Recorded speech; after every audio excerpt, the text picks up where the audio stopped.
S-auzi niște pași. Eu-mi bag piciorul, eu plec din casa asta. Eu plec din casa asta să-mi bag piciorul. Deci eu plec din casa asta. Nu știu, frate, treaba ta. Eu zic că e satana. Se aude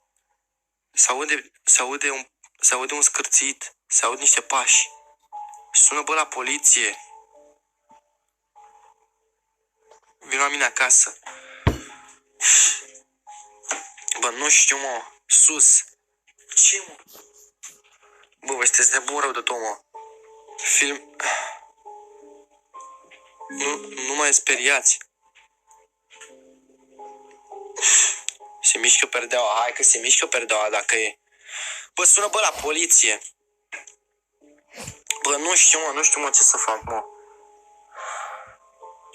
Să mai sun o dată la număr. Nici măcar nu mai știu. Bruno? Bruno, tu ești?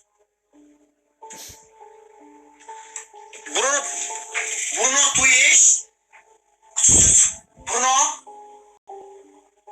Cred că e Bruno. Cred că e Bruno.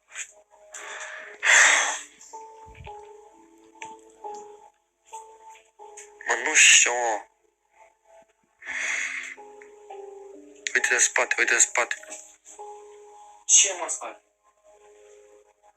Bă, frate, nu mă lasă, mă, că deja mai cu spaia, mă, să mor.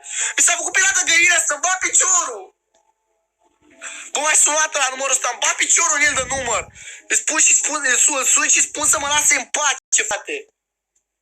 Plus 0666. Bat piciorul morții lui de număr. Răspunde, morții tăi, că deja m-am enervat.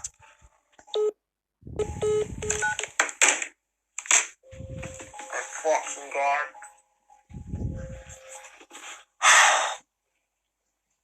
E o jucărie.